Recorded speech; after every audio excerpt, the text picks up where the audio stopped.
Bonjour à tous et bienvenue dans cette fiche de lecture qui sera consacrée à l'ouvrage de Bernard Manin, Principes du gouvernement représentatif.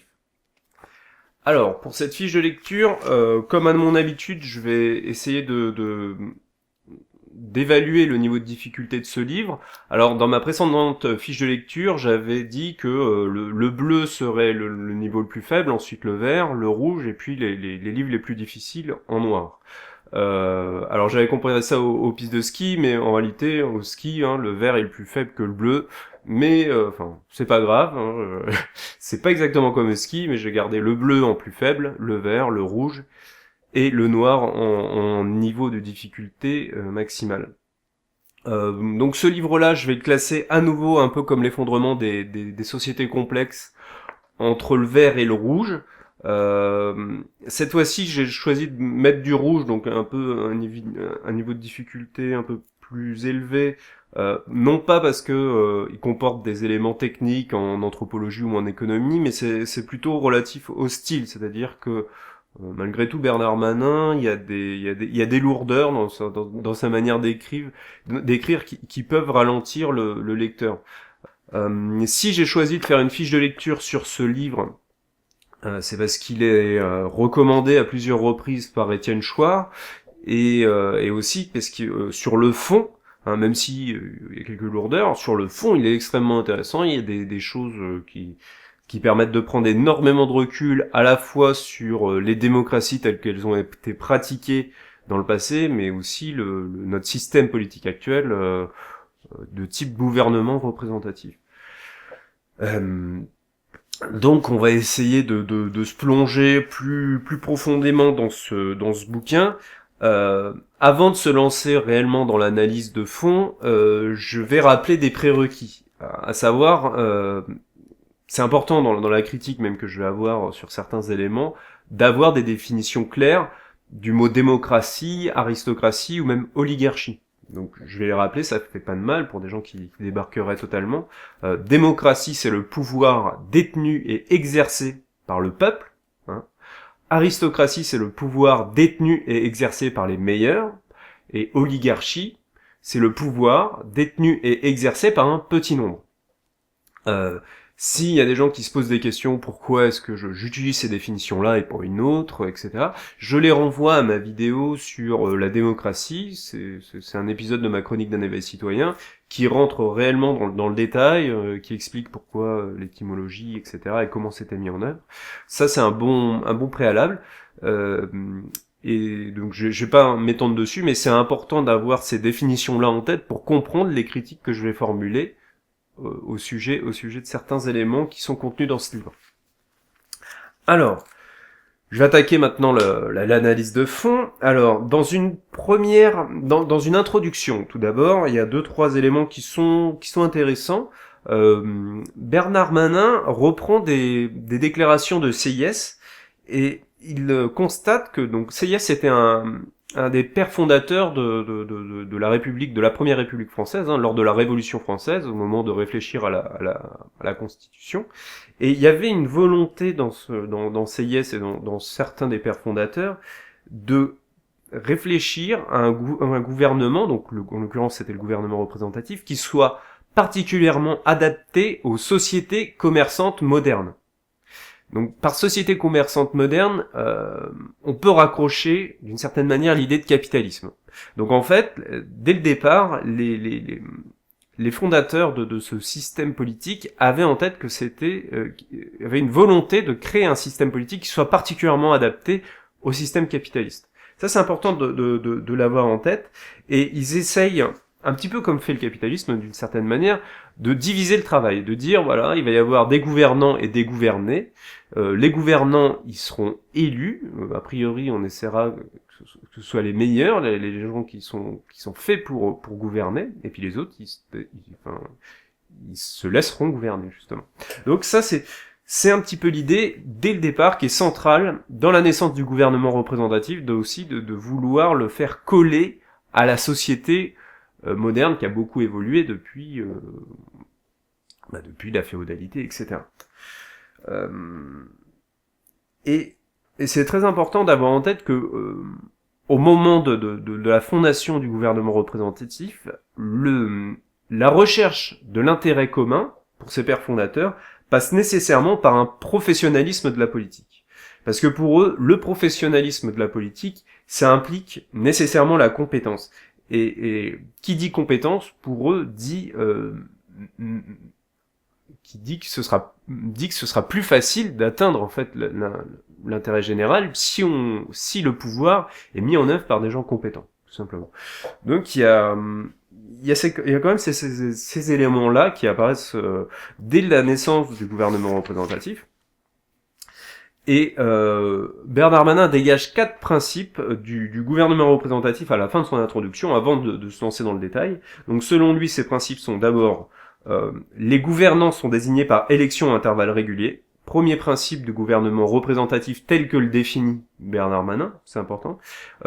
Les gouvernants, donc le deuxième principe, c'est les gouvernants conservent dans leurs décisions une certaine indépendance vis-à-vis des volontés des électeurs, c'est-à-dire que dans le gouvernement représentatif tel qu'il est pensé dès le début, il n'y a pas de mandat impératif et de choses comme ça, c'est-à-dire les élus sont indépendants par rapport aux électeurs.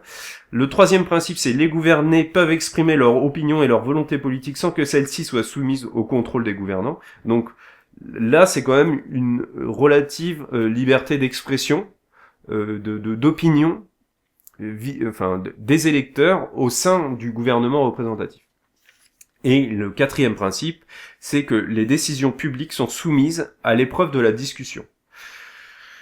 Donc la discussion essentiellement au niveau des élus, évidemment.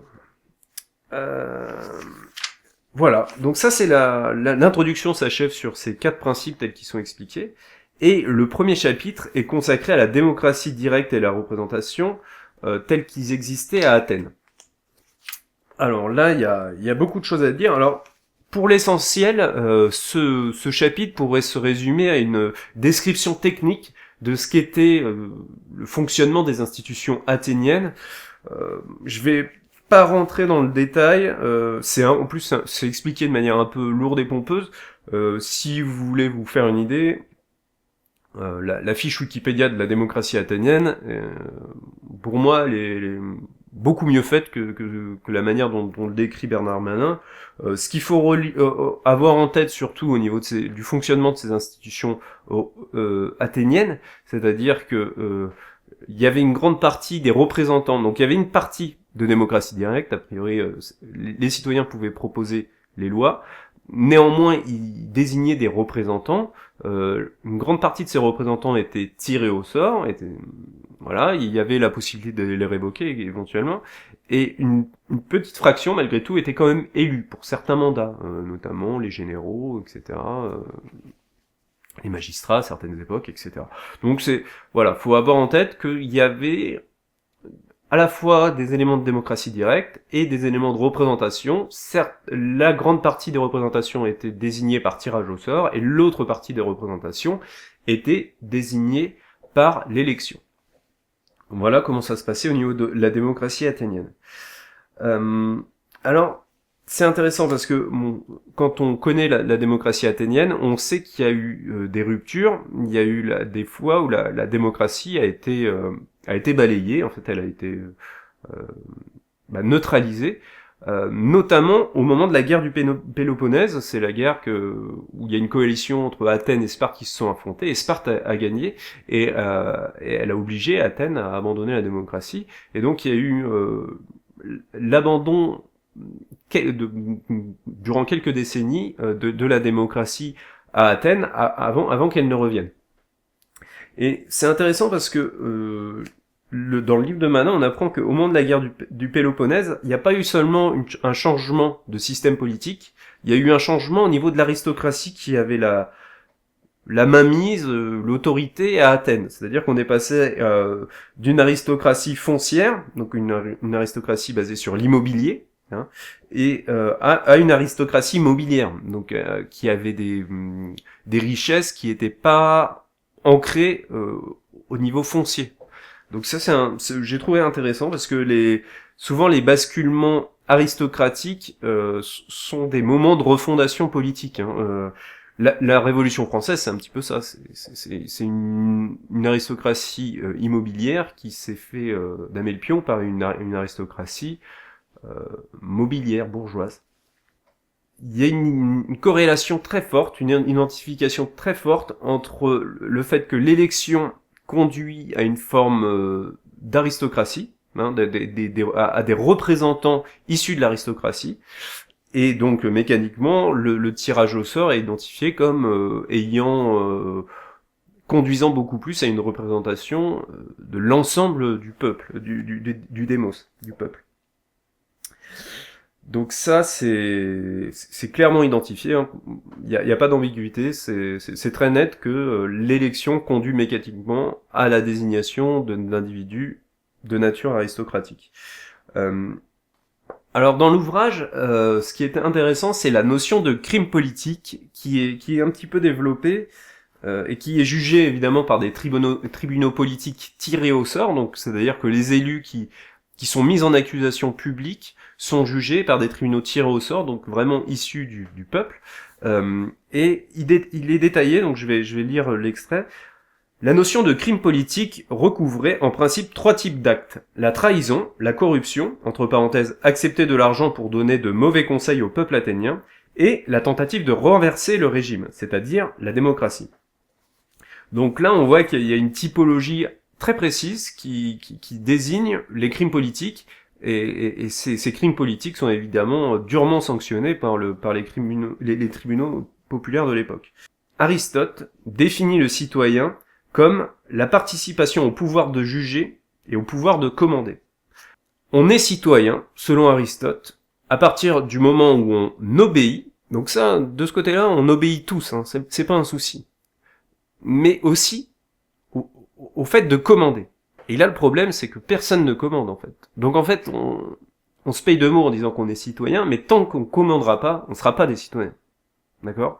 Donc ça, c'est quelque chose qui est extrêmement important, selon moi, à avoir en tête quand on utilise le mot citoyen.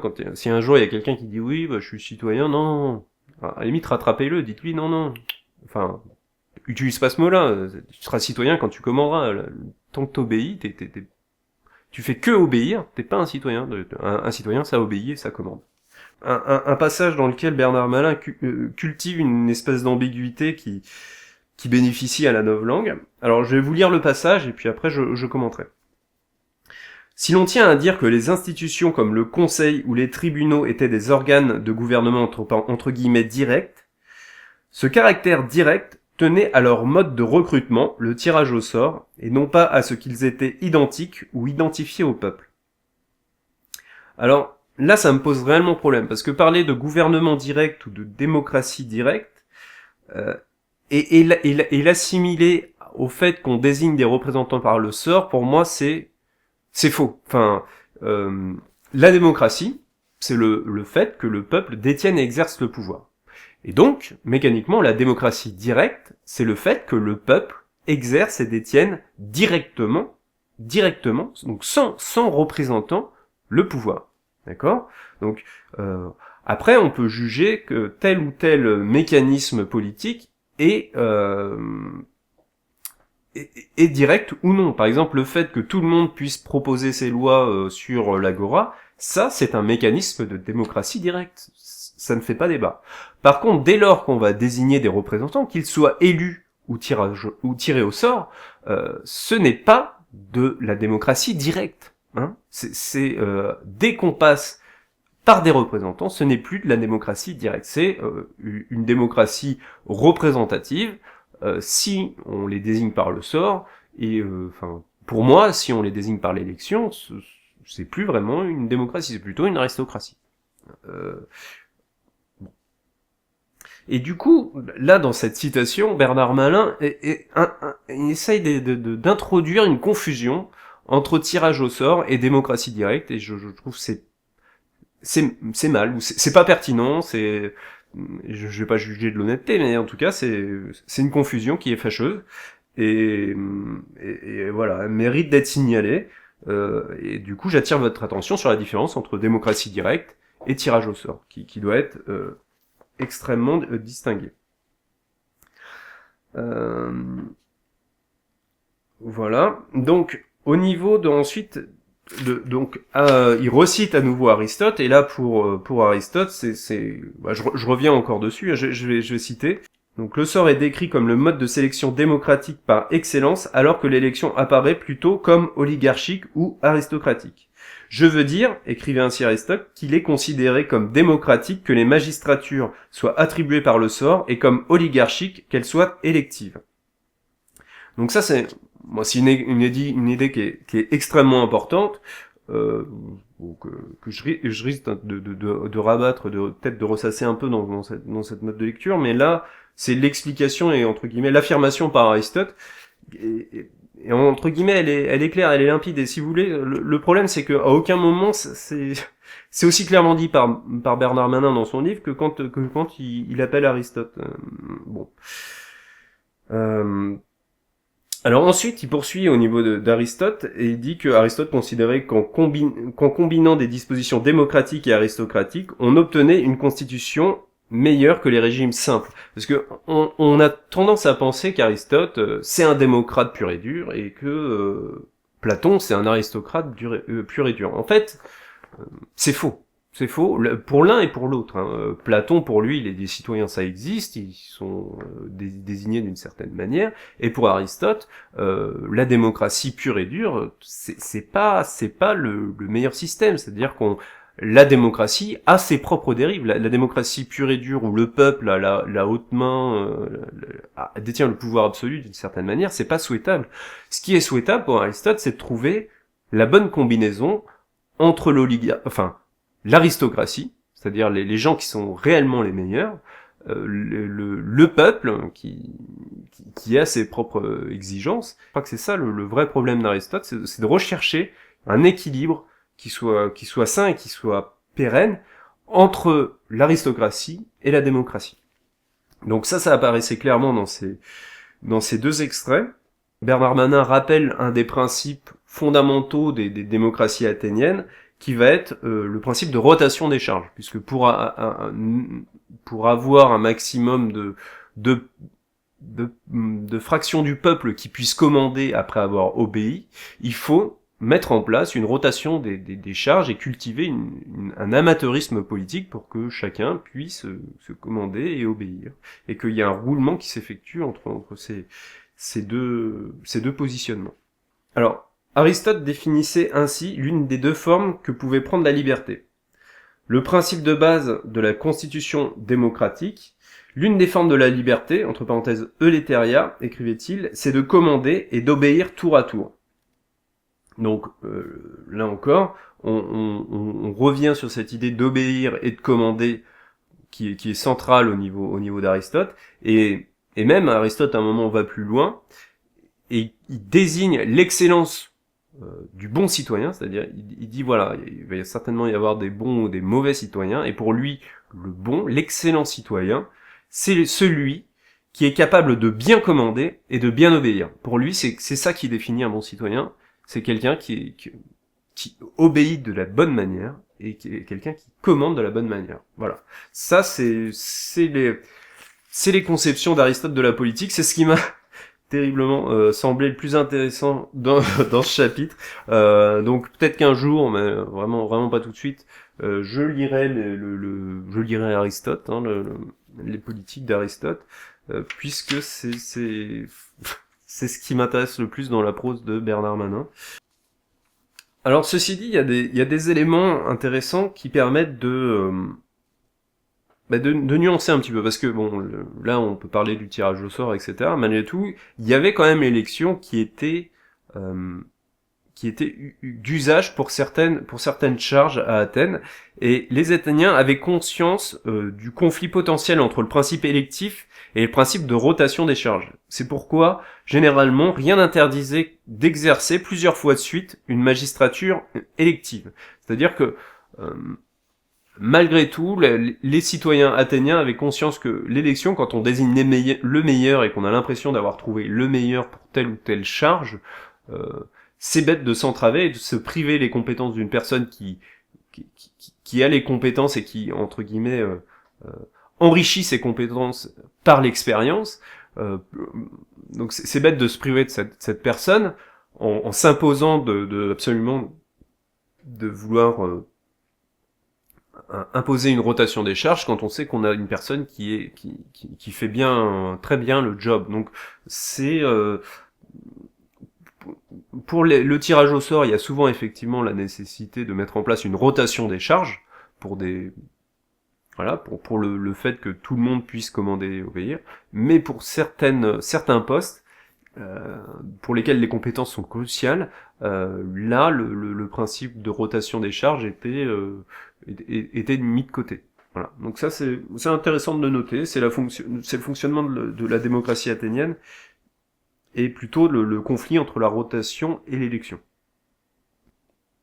Entre une égalité qui était qualifiée d'arithmétique, c'est-à-dire l'égalité arithmétique, c'est donné à chacun selon le nombre et l'égalité stricte entre individus, donc c'est-à-dire qu'il y a 10 individus, on va leur donner une part de pouvoir à chacun parce qu'on estime que ces individus sont égaux politiquement.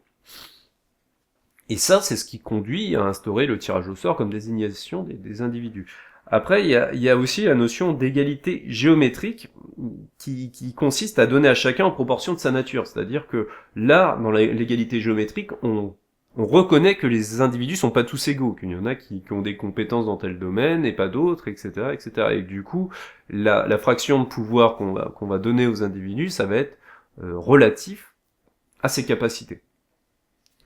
Et du coup, quand on prend en compte cette variation en termes de nature dans les individus, on est plus tenté d'aller vers d'autres modes de désignation, alors dont l'élection, mais pas seulement.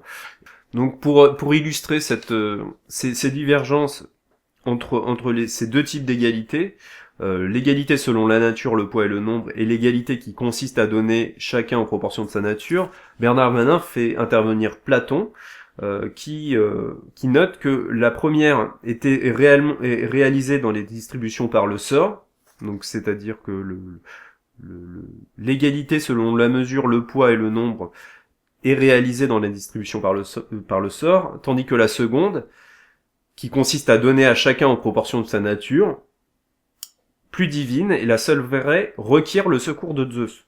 Donc là, Platon ne dit pas nécessairement qu'elle est atteinte par l'élection. Elle dit que ça demande le recours des dieux. Donc c'est intéressant. Hein. Dans ce passage, très clairement, Platon ne dit pas que pour donner chacun une fraction de pouvoir relativement à sa nature, Platon ne dit pas qu'il faut faire intervenir l'élection. Il dit qu'on va avoir besoin des dieux. Donc c'est quasiment impossible en fait.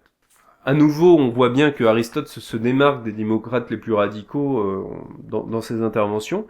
Donc les démocrates, affirme Aristote, pensent que comme les citoyens sont égaux sur un point, donc notamment au niveau politique, ils sont égaux à tous égards. Donc là, Aristote essaie de dire, ok, même si on se donne des droits politiques communs, il y a quand même des différences entre les individus et il faut essayer de les prendre en compte dans la distribution de certaines charges. Alors maintenant, on arrive à nouveau sur un point où j'ai un désaccord assez manifeste avec Bernard Manin. Alors d'abord, je vais vous lire ce que lui dit, et puis je dirai pourquoi je suis pas d'accord. Ce qui définit la représentation, ce n'est pas qu'un petit nombre d'individus gouvernent à la place du peuple, mais qu'ils soient désignés par élection exclusivement. Et ben là encore, je suis pas tout à fait d'accord, un peu pour les mêmes raisons que dans la définition qu'il a de la démocratie directe. Hein.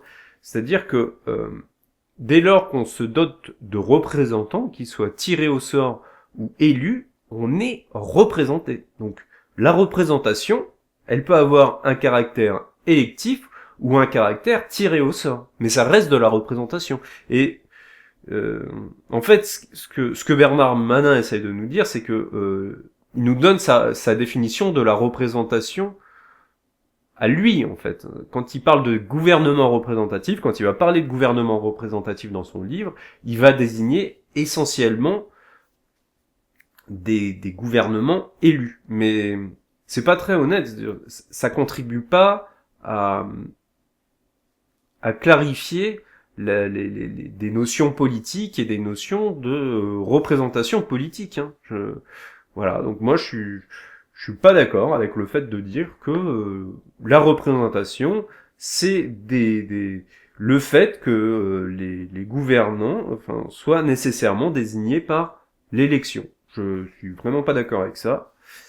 Alors, très peu de temps après ça, Bernard Manin revient sur la notion de tirage au sort et le fait que le tirage au sort, il y avait une volonté de rotation des charges qui était très forte dans la démocratie athénienne, et le fait qu'il y ait une méfiance à l'égard du professionnalisme politique, notamment parce que le pouvoir corrompt.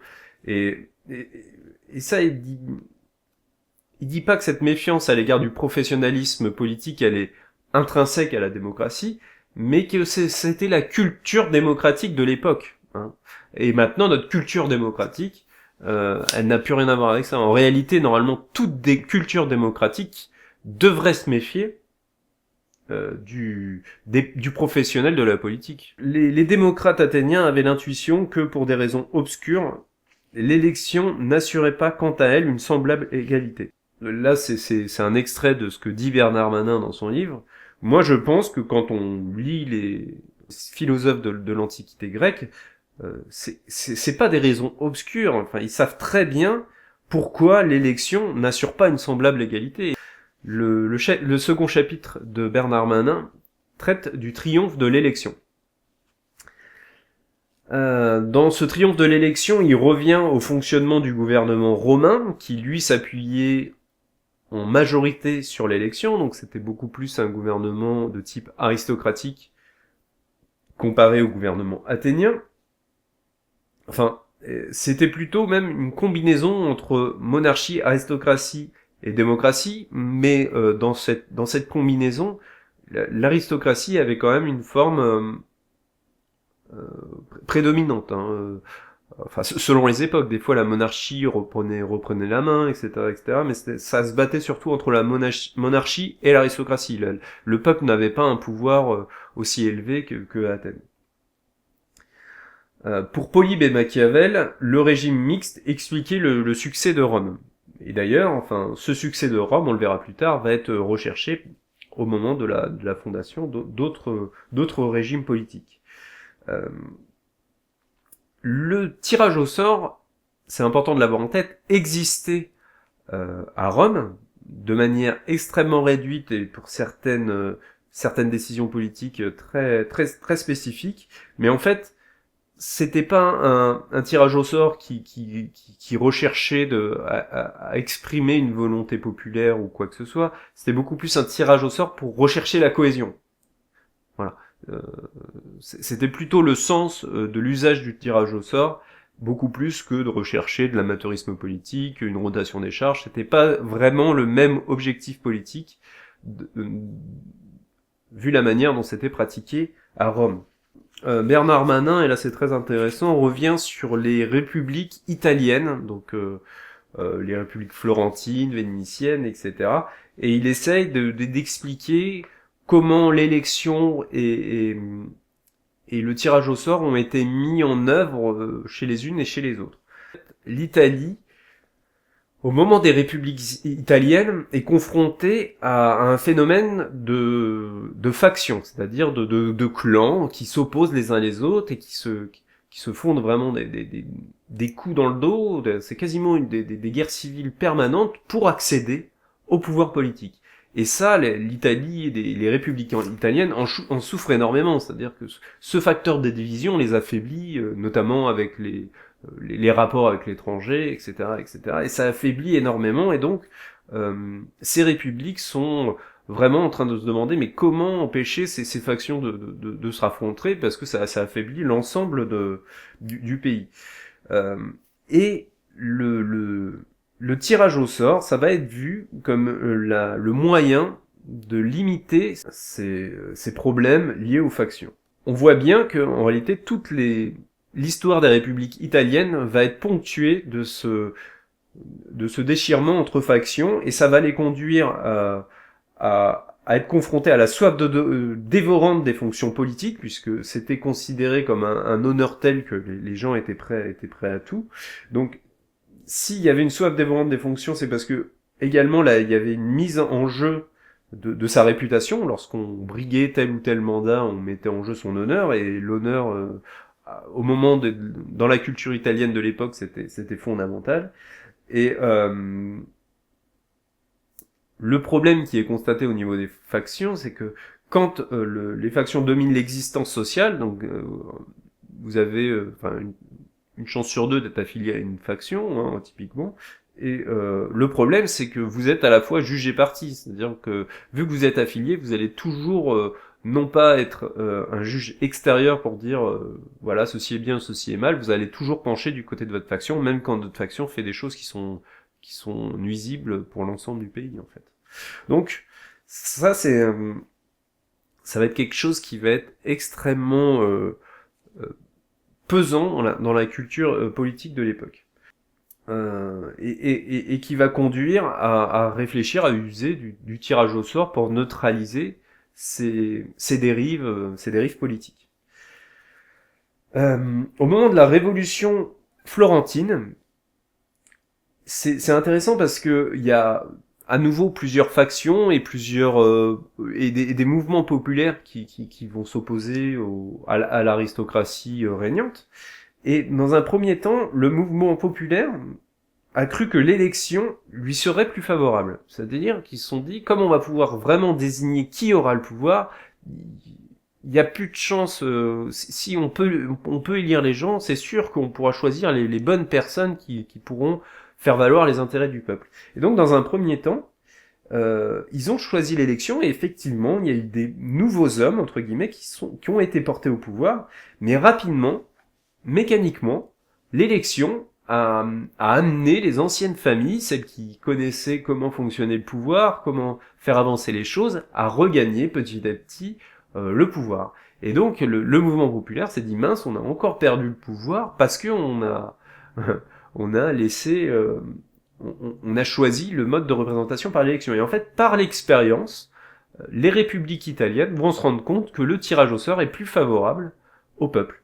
Et donc, suite à ce constat, d'une certaine manière, par l'expérience, à nouveau, l'élection va être associée au gouvernement étroit, au gouvernement des aristocratiques, tandis que le tirage au sort va être associé à un gouvernement ouvert et populaire. Donc c'est intéressant de voir que ce qui avait été constaté et théorisé dans l'Antiquité va être redécouvert par les républiques italiennes, par l'expérience, de manière empirique. Ça, c'était intéressant. Il va y avoir une influence du tirage au sort sur la pensée politique, notamment au niveau de la création des constitutions américaines, qui avaient conscience de l'expérience grecque et des républiques italiennes, que l'élection a un caractère qui est fondamentalement aristocratique. Ça, au moment de la Révolution française, anglaise et américaine, on en a parfaitement conscience, en fait, de la nature aristocratique de l'élection. Et c'est pas vraiment un problème.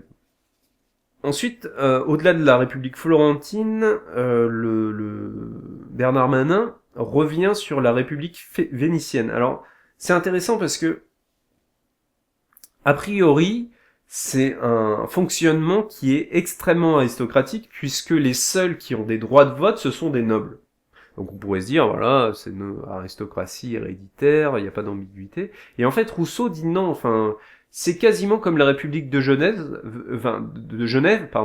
Venise, parce que au sein de la noblesse vénitienne, en réalité, il y a des pauvres et il y a des riches. Les pauvres, ça s'appelait les Barnabodes, je crois, et en fait, ils ont un statut social extrêmement, pas précaire, mais oui, c'est un niveau social qui est modeste.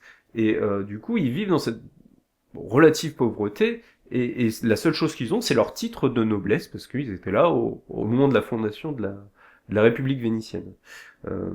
Donc c'est intéressant, puisque finalement, même s'il y a une noblesse, c'est une noblesse de titre et pas en termes de fortune, et du coup, ils vont faire valoir les intérêts populaires, et et donc il va y avoir de l'élection et un petit peu de tirage au sort, mais c'est surtout le fait que au sein de cette noblesse, il y ait une représentation des, des personnes modestes autant que des personnes aisées, qui va permettre à la République de Venise d'avoir une cohésion plus forte qu'auront certaines républiques italiennes de l'époque. Alors il est important aussi de noter que Bernard Manin identifie le succès de Rome et de Venise et précise qu'ils ont marqué assez fortement la culture politique du XVIIe et du XVIIIe siècle et qu'ils incarnent d'une certaine manière la réussite la plus éclatante de la République. Alors ensuite, Bernard Manin reprend les critiques ou les commentaires que vont faire différents auteurs au sujet du tirage au sort ou de l'élection. Notamment Harrington, qui est un des théoriciens politiques qui a particulièrement influencé les constitutions anglaises et américaines. Et il va dire ceci. Athènes était imparfaite, écrivait Harrington, en ceci que le Sénat, choisi en une seule fois par tirage au sort et non par élection, et renouvelé chaque année, et non pas en partie mais entièrement, n'était pas composé par l'aristocratie naturelle, et comme il ne siégeait pas assez longtemps pour devenir compétent ou pour se perfectionner dans ses fonctions, il n'avait pas l'autorité suffisante pour détourner le peuple de ces turbulences constantes qui finirent par provoquer sa ruine. Alors, ici, enfin, on pourrait écarter d'un revers de la main en disant que la compétence, ça n'a rien à voir. Enfin, les gens qui sont élus sont pas nécessairement plus compétents. Alors déjà, c'est pas forcément vrai, hein. Pour certaines fonctions, on peut se dire que si on prend n'importe qui, ou si on choisit de prendre quelqu'un, je veux dire, pour exercer des postes un général militaire, bah, c'est mieux de choisir parmi des gens qui ont des compétences très spécifiques dans le domaine militaire, hein. Ou pour choisir un responsable des comptes, c'est mieux de choisir parmi des gens qui ont des compétences comptables que parmi le kidam. Donc malgré tout, l'élection permet pour certains postes de sélectionner des gens avec des compétences. Également, effectivement, enfin, on peut lui reconnaître que quand on ne renouvelle pas régulièrement, la compétence peut augmenter par l'expérience. Quelqu'un qui exerce plus régulièrement le pouvoir va avoir tendance à mieux l'exercer s'il l'exerce régulièrement. Indépendamment du fait que, effectivement, peut-être que ce pouvoir va le corrompre. Hein. Quelqu'un qui exerce régulièrement le pouvoir va bien l'exercer, mais il va l'exercer aussi de manière un petit peu écartée de l'intérêt général aussi. Donc c'est ces deux choses à avoir conscience. Et là, Harrington, malgré tout, met en lumière le fait que ça va être exécuté de manière moins performante, le pouvoir va être exécuté de manière moins performante quand il y a une rotation des charges qui est trop fréquente. Et ça c'est vrai, c'est une objection qu'on doit prendre en compte quand on essaye d'introduire la nécessité de rotation des charges, c'est incontestable. Il soulève un problème, c'est-à-dire qu'effectivement, faut pas s'imaginer que le peuple est sage à tout point de vue et qu'il a en permanence raison, et notamment le peuple en ce qu'il est l'opinion publique. L'opinion publique, c'est quelque chose dont il faut savoir se méfier aussi, c'est-à-dire que les gens vont avoir aussi un caractère très émotionnel sur tel ou tel sujet, ils vont pouvoir en changer très vite. Hein. Pour prendre conscience de ça, c'est bien de lire Psychologie des foules de Gustave Le Bon. Hop, Psychologie des foules de Gustave Le Bon. C'est un des premiers livres d'ingénierie sociale et ça permet un petit peu de mesurer quand même que le fonctionnement de l'opinion publique ou d'une foule est extrêmement volatile et pas forcément mûr. Et pas forcément sage. Il est basé beaucoup sur de l'émotionnel. C'est une objection qui est importante. C'est-à-dire que quand on va avoir des gens tirés au sort, du coup ils vont pas avoir une assise, ils vont avoir moins de légitimité que les gens qui vont être désignés par l'élection, parce que les gens par l'élection ils ont été désignés comme étant les meilleurs, donc ayant une forme de légitimité plus solide d'une certaine manière.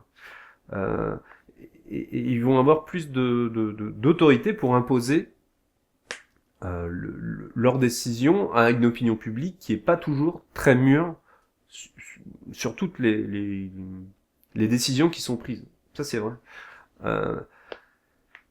Après,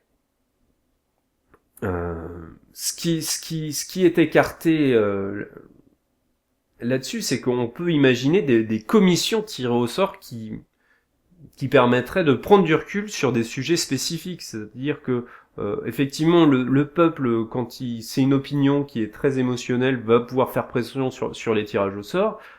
On peut imaginer que pour des décisions sensibles, on dit voilà, on va nommer soit par élection, soit par tirage au sort, mais par tirage au sort, ça me semble solide, une commission spécifique, composée d'un certain nombre de membres, qui va réfléchir à telle problématique, mais qui va prendre une décision éclairée, pas soumise à l'émotion, qui va essayer de peser le pour et le contre. Donc ça, c'est une solution qu'on pourrait opposer à Harrington. Et certes, une assemblée qui est tirée au sort, qui doit prendre toutes les décisions et qui va être sans cesse soumis à l'opinion publique, va pouvoir effectivement être déstabilisée et va être parfois entraînée par la foule. Par contre, sur des décisions qui sont cruciales, qui méritent de prendre le temps, de réfléchir, etc. Là, on peut imaginer soit des commissions tirées au sort, soit effectivement de les faire prendre par des personnes qui sont élus, qui ont plus d'expérience. Je veux dire, des décisions militaires, plutôt que de s'en remettre à l'émotionnel de la foule, c'est peut-être mieux de les attribuer à des gens qui ont l'expérience, qui ont une certaine compétence, sagesse en la matière, etc., etc. Donc, c'est des objections qui sont importantes, qu'il faut savoir, qu'il faut pas écarter par principe, mais qu'il faut prendre en compte dans une certaine mesure. Bernard Manin cite Montesquieu. Montesquieu rappelle que le suffrage par le sort est de nature de la démocratie, le suffrage par le choix est celle de l'aristocratie. Donc là encore, enfin, il y a quand même une ligne d'intellectuels, de philosophes qui tiennent bon en disant que voilà, il y a quand même l'aristocratie qui est plutôt l'élection qui est plutôt de nature aristocratique, et le tirage au sort qui est de nature démocratique. Ça, c'est clairement visible. Et bah ça fait, ouais, ça rassure quand même de voir cette tradition-là qui tient au sens des mots dans leur étymologie. Alors, au-delà de ce constat de Montesquieu, Montesquieu aussi reconnaît mérite à Athènes d'avoir corrigé les effets nocifs du sort en imposant le volontariat, c'est-à-dire que les gens qui n'avaient rien à faire de la politique ne pouvaient pas être tirés au sort parce qu'il fallait être volontaire pour être tiré au sort, et la nécessité de rendre des comptes, c'est-à-dire que quelqu'un qui était tiré au sort et qui faisait ça de manière pas sérieuse devait rendre des comptes, donc ça l'obligeait à exercer le pouvoir politique de manière sérieuse. Il y avait la volonté de le forcer à bien commander. Vous vous rappelez l'excellence du citoyen, c'est de bien commander et de bien obéir. Il y avait la volonté que ce citoyen commande de la bonne manière, et que s'il commande pas bien, il devrait en rendre compte. Donc c'est voilà, Montesquieu reconnaît le mérite à Athènes d'avoir mis en place ces limites-là.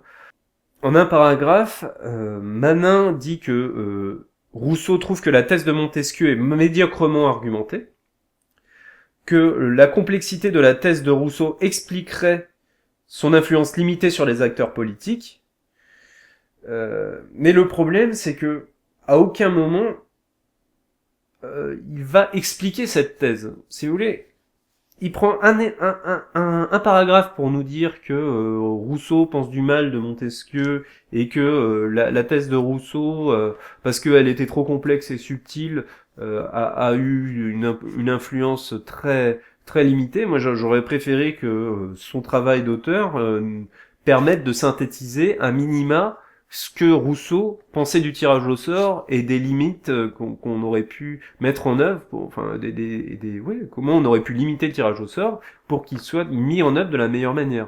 Euh, Bernard Manin, il se contente de dire que c'est trop complexe. À ce moment-là, enfin, s'il trouve que la thèse de Rousseau est trop complexe, ben, il en parle pas. Enfin, je sais pas, il est pas obligé, il choisit les auteurs dont il parle. C'est-à-dire que soit il parle d'un auteur qu'il est capable de synthétiser et de résumer, soit il en parle pas. Là, il prend un paragraphe, je vais pas vous le lire, c'est chiant, pour nous dire que Rousseau a écrit des choses trop complexes. Et, et je vais aller plus loin. Moi, je suis désolé, j'aime bien parce que, enfin, je ferais pas une fiche de lecture si le bouquin serait pas intéressant. Hein.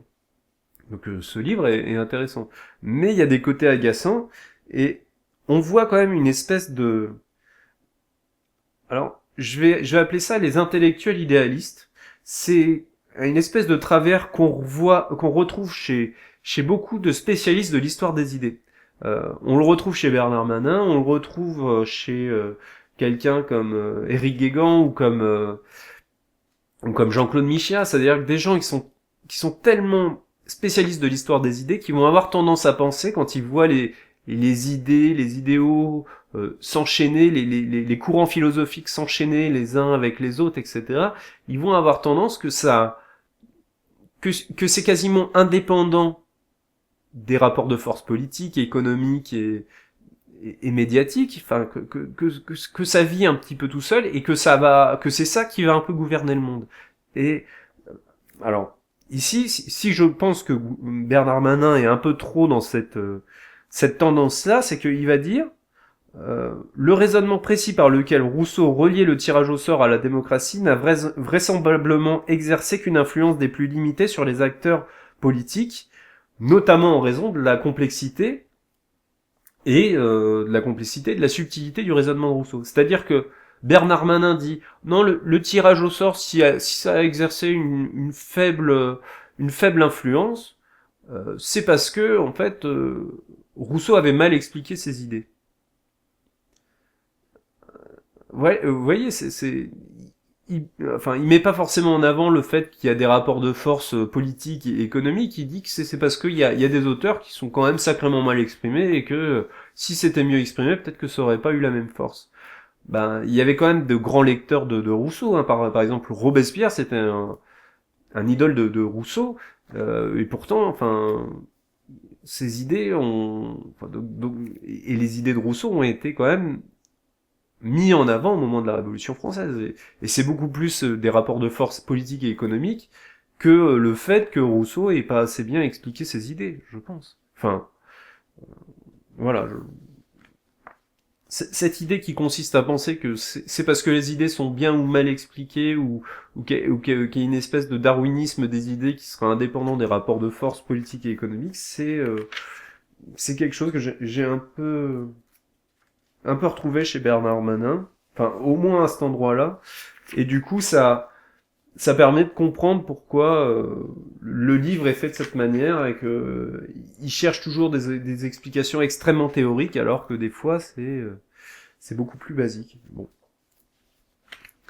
Alors ensuite, Bernard Manin essaye d'expliquer pourquoi le tirage au sort a été globalement écarté au moment des révolutions françaises, anglaises et américaines, et il dit qu'en fait le tirage au sort était inadapté vu les objectifs qui étaient recherchés et les représentations dominantes. C'est-à-dire que au moment de ces révolutions, on voulait absolument avoir un consentement. C'est-à-dire on sortait d'une période où le roi avait régné en maître, hein, on sortait d'une période de monarchie absolue, avec de l'hérédité, des gouvernants qu'on ne choisissait pas, qui étaient liés à l'hérédité, que ce soit la noblesse ou le roi.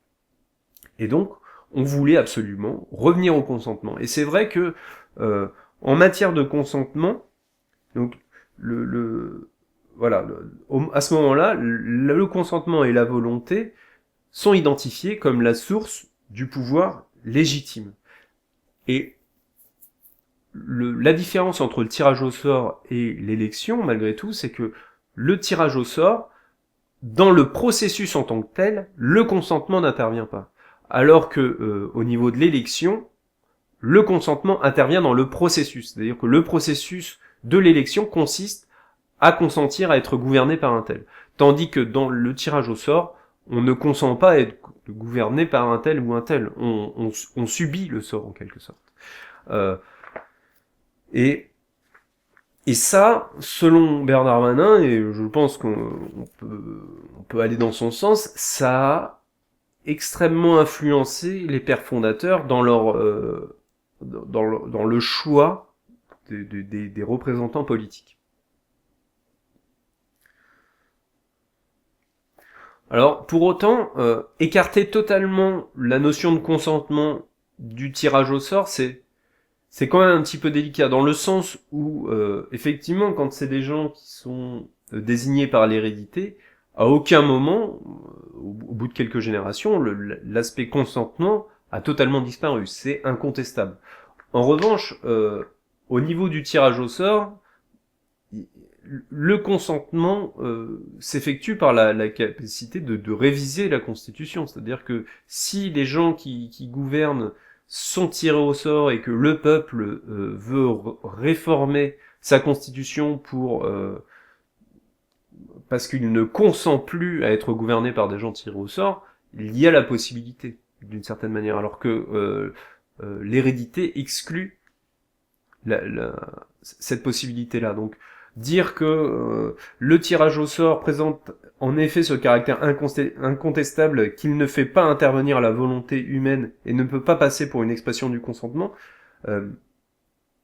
c'est vrai uniquement sur l'aspect processus de désignation, mais c'est pas vrai au niveau de la réalité politique et notamment en termes de révision constitutionnelle.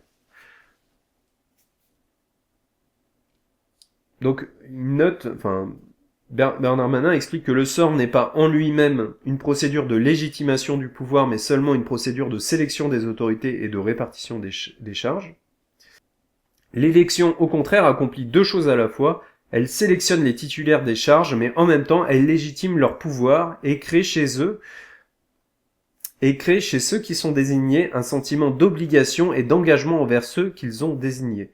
Il y a tout lieu de penser que c'est cette conception du fondement de la légitimité et de l'obligation politique qui a entraîné l'éclipse du tirage au sort et du triomphe de l'élection. Là, c'est la déclaration de Bernard Manin, elle est quand même limitée, c'est-à-dire que elle déduit qu'il y a un sentiment d'obligation chez ceux qui sont mandatés par l'élection, et de ce sentiment d'obligation, Bernard Manin déduit une obligation politique dans la deuxième partie. C'est-à-dire qu'il passe du sentiment d'obligation au fait qu'il y a tout lieu de penser que cette conception du fondement de la légitimité et de l'obligation politique qui a entraîné l'éclipse du tirage au sort et le triomphe de l'élection. Quand on regarde notre système actuel qui est fondé sur l'élection, on le voit bien qu'il n'y a plus d'obligation politique. Que l'obligation politique, c'est totalement évanoui. Donc, dire qu'il y a une obligation politique intrinsèque à l'élection, ça me pose quand même problème. C'est pas tout à fait vrai, quoi.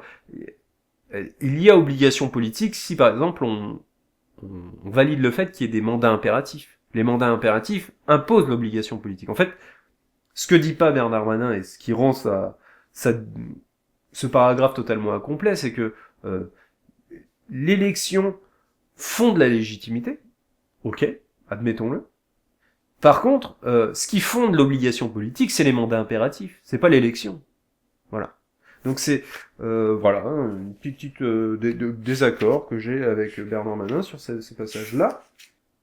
Donc voilà, à nouveau, Bernard Manin essaye de replacer dans le contexte des révolutions françaises, anglaises et américaines le fait que on sort d'une période où l'hérédité était la règle, que ce soit en matière de noblesse ou de monarchie, et qu'il y a un extrêmement fort besoin dans la culture de l'époque, à la fois de légitimité, puisque les nobles étaient perçus comme étant de moins en moins légitimes.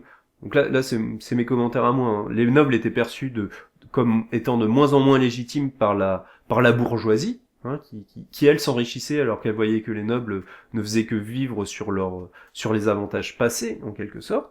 Et donc il y avait cet aspect de légitimité qui était très fort et très critiqué. Et l'aspect consentement, c'est-à-dire que le consentement était totalement mis de côté par l'hérédité. Et donc, c'est l'attachement au consentement politique et à la légitimité politique qui va être qui va promouvoir énormément l'élection, qui va faire ressentir un besoin très fort vis-à-vis de l'élection de par le peuple et la bourgeoisie mobilière de l'époque. Et enfin, il conclut en rappelant que effectivement Aristote et Montesquieu auraient eu raison, c'est-à-dire dans le sens où le tirage par le sort, enfin la sélection par le sort, aurait distribué de manière plus égale les fractions de pouvoir que ne l'aurait fait l'élection.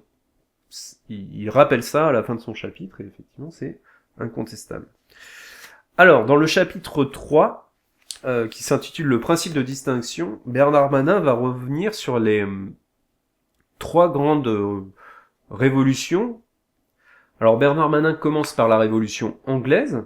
Il commence par constater que la culture anglaise finalement donne une importance considérable au statut social et au prestige, et donc ça va conduire les fondateurs à se doter d'une constitution très aristocratique.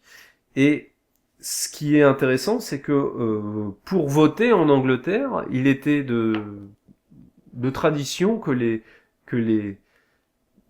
élus conduisent les électeurs aux urnes, et c'était des coûts qui étaient considérables, et du coup en fait il fallait avoir des fortunes très très importantes pour amener les électeurs aux urnes, et que du coup il y avait une espèce de sélection un peu naturelle qui se faisait par l'intermédiaire des bourses, et que ça conduisait que ce soit les aristocrates qui soient un petit peu toujours élus.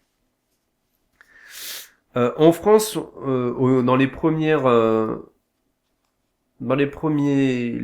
républiques, il va y avoir le suffrage censitaire, donc seuls ceux qui possédaient une propriété foncière et qui payaient un impôt supérieur à 1 mark d'argent pouvaient être éligibles à l'Assemblée nationale. Donc il y avait un effet de sélection sociale moins fort qu'en Angleterre, mais qui était quand même extrêmement présent.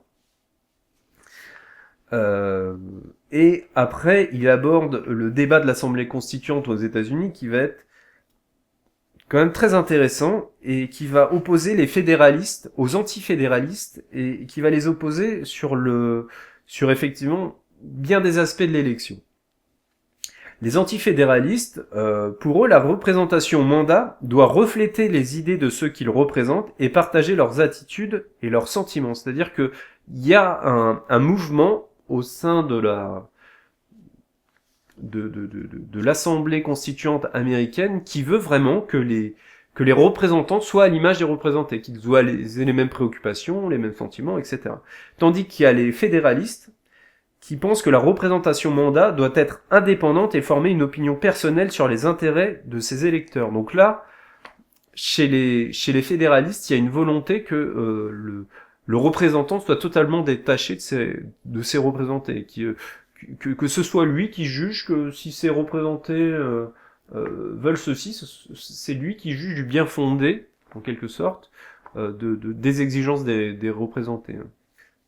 Donc, de toute façon, que ce soit clair, les antifédéralistes ne préconisent pas un égalitarisme radical. Pour eux, les inégalités sociales, économiques et les talents, et en termes de talents, ça faisait partie de l'ordre normal des choses, de l'ordre naturel des choses, et ils voulaient pas du tout aller contre ça. Simplement, ils voulaient pas que l'aristocratie naturelle ait le monopole du pouvoir. C'est-à-dire que ils voulaient, dans une certaine mesure, qu'il y ait un équilibre entre les forces démocratiques et aristocratiques qui soit plus nuancé, moins affirmé en faveur des forces aristocratiques. Ce que ne voulaient pas les fédéralistes. Donc, dans le livre, Bernard Manin va faire parler des pères fondateurs comme Hamilton, qui était un fédéraliste, et qui, lui, avait une vision très très net de ce que devait être la bonne constitution. Il disait que la fortune devait jouer un rôle dans la sélection des représentants. Donc, je vais lire un extrait. Hamilton était disposé à défendre en termes explicites, voire crus, le principe que la fortune devait jouer un rôle dans la sélection des représentants. Son objectif principal était que la jeune nation devienne un jour une grande puissance, peut-être même un empire. Rome le fascinait. Et il considérait la richesse comme le ressort principal de la puissance. Aussi souhaitait-il que le pays soit gouverné par des marchands et des financiers prospères, audacieux et industrieux. Donc là, je trouve ça vraiment très intéressant en termes politiques, c'est-à-dire qu'on voit bien, sans ambiguïté, que chez les pères fondateurs, et particulièrement chez les pères fondateurs qui ont imposé leur vue aux autres, au sein de l'Assemblée constituante américaine, qui avaient une volonté, dès le départ, de créer un système politique qui pourrait conduire la nation à devenir un empire, une nation puissante, un peu à l'image de Rome.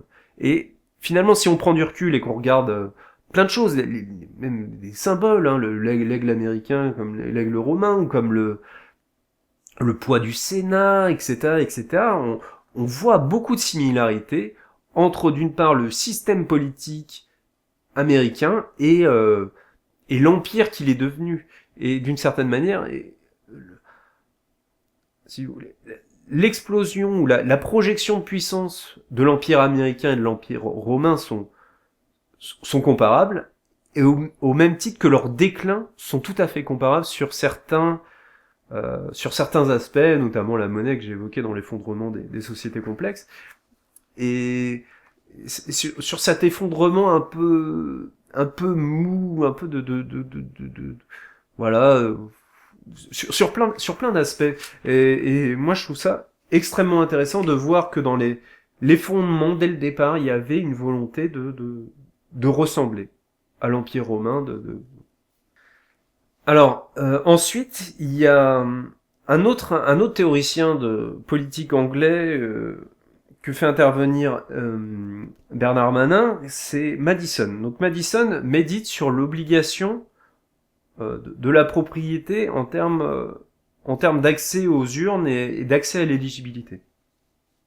Et il constate que si on limite le droit de suffrage à la propriété, on risque de basculer dans un système féodal, parce que c'est mécanique en fait. Quand on restreint l'accès aux urnes ou à l'éligibilité, on va se retrouver dans un système féodal, et ça, les pères fondateurs n'en veulent pas. Par contre, à contrario, si le droit de suffrage est accordé à tous, il y a cette crainte des pères fondateurs, qui sont des aristocrates, de voir le droit de propriété en danger si la majorité qui ne possède rien s'accapare le pouvoir et dit qu'il y a une redistribution qui doit être faite. Donc ça, il y a cette volonté de ménager un peu la chèvre et le chou entre ces deux pouvoirs. Et donc il se pose la question, comment trouver un équilibre entre le droit des personnes et le droit de la propriété. Le problème, c'est que malgré tout, ces aristocrates qui sont en train de forger la constitution américaine sont soumises à une opinion publique qui est très exigeante et qui a des exigences en termes d'égalité, et notamment d'égalité d'accès aux urnes.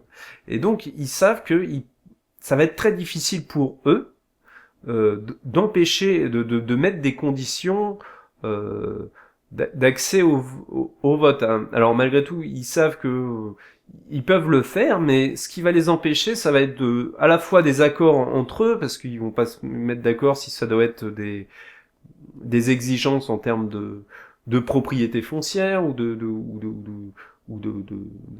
capacité financière. Bref, ils arrivent pas à se mettre d'accord, et ils savent que de toute façon, ils ont une pression populaire qui va être très exigeant avec eux à ce niveau-là. Alors, plutôt que de mettre des choses qui vont être très difficiles à négocier entre eux et avec le peuple, ils vont se dire, bon, on va faire les choses différemment, pour s'assurer que ce soit des gens qui vont être d'un niveau social important et qui aient des capacités de richesse importantes. Ce qu'on va faire, plutôt que de restreindre les conditions d'accès à l'élection, ils vont décider d'augmenter les circonscriptions, parce que quand on augmente les circonscriptions, voilà,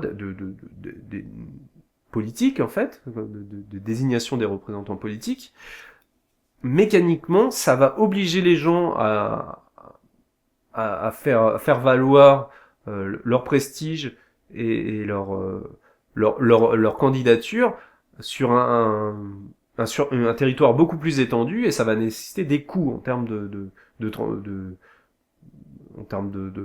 communication, de transfert de l'information, etc. Et que ces coûts-là, mécaniquement, ça va conduire les candidats à être forcément des personnes très prestigieuses et relativement riches. Donc c'est la solution qui va être pour lesquelles vont opter les pères fondateurs. Alors, ce choix d'augmenter la taille des circonscriptions, de but en blanc, comme ça, moi qui suis démocratique, j'ai envie de dire, c'est simple, il suffit de réduire les circonscriptions, puis on aura quelque chose quand même de plus démocratique en termes de sélection des représentants élus. Voilà. C'est la réaction qu'on pourrait avoir au niveau démocratique, c'est de restreindre la taille des élections. Par contre, ce qu'on constate, c'est que quand on augmente la taille des circonscriptions, on neutralise aussi l'apparition de factions, comme en Italie. Alors, c'est décrit de manière un petit peu subtile. Alors, Madison voit le dernier rempart des droits de la propriété dans une combinaison de plusieurs éléments. D'une part, l'influence que confère d'ordinaire la propriété et l'information supérieure qu'elle donne à ses détenteurs. Donc ça, c'est renforcé par la taille des circonscriptions. Ensuite, la diffusion de l'éducation qui éclaire et approfondit le sens populaire de la justice. Donc ça, c'est, selon lui, amélioré par les grandes circonscriptions. Et surtout, la difficulté de coordonner et de mettre en œuvre des entreprises perverses dans un pays étendu.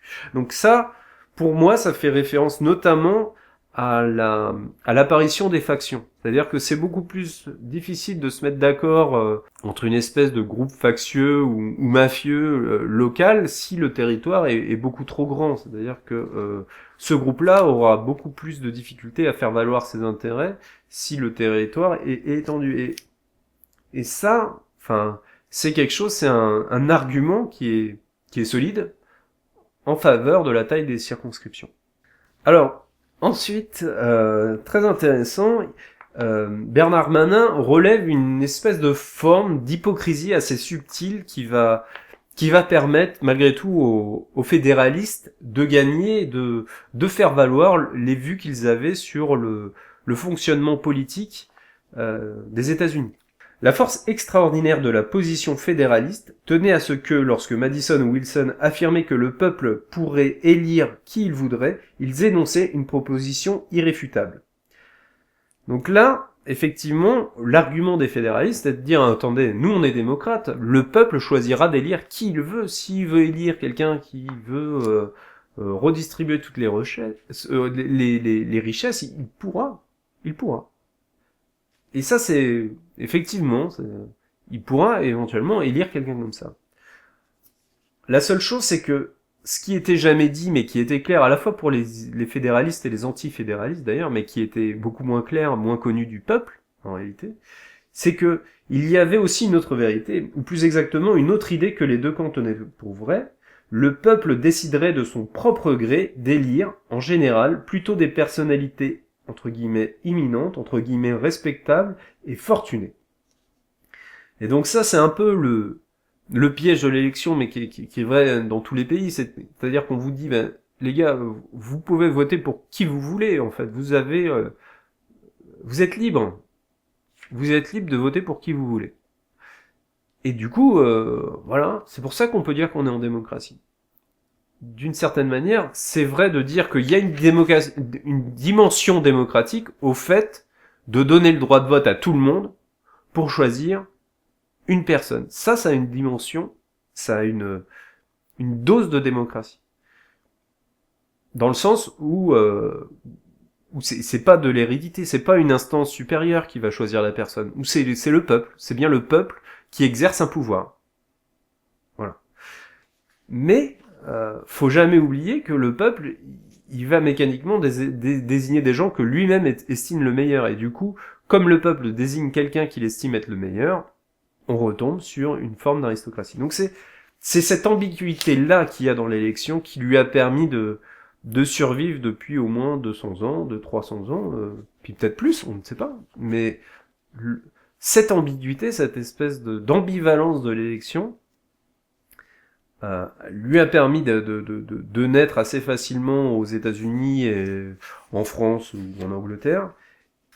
Alors pour terminer ce chapitre, je vais prendre une citation de Locke que je vais vous lire et que je commenterai ensuite. Locke remarquait déjà que le peuple fait habituellement confiance à ceux qui le gouvernent, surtout s'il les élit. Il n'est pas prompt à sortir de ses anciennes habitudes. C'est seulement lorsqu'une longue suite d'abus, de prévarications et d'artifices, pointant tous dans la même direction, rend manifeste le dessein de trahir sa confiance que le peuple se lève, remet, entre parenthèses à bon droit, son destin au jugement des armes et en appelle au ciel. On arrive au 4e chapitre qui s'intitule « Une aristocratie démocratique ». Bernard Manin va essayer d'identifier les 4 aspects de l'élection et les effets inégalitaires.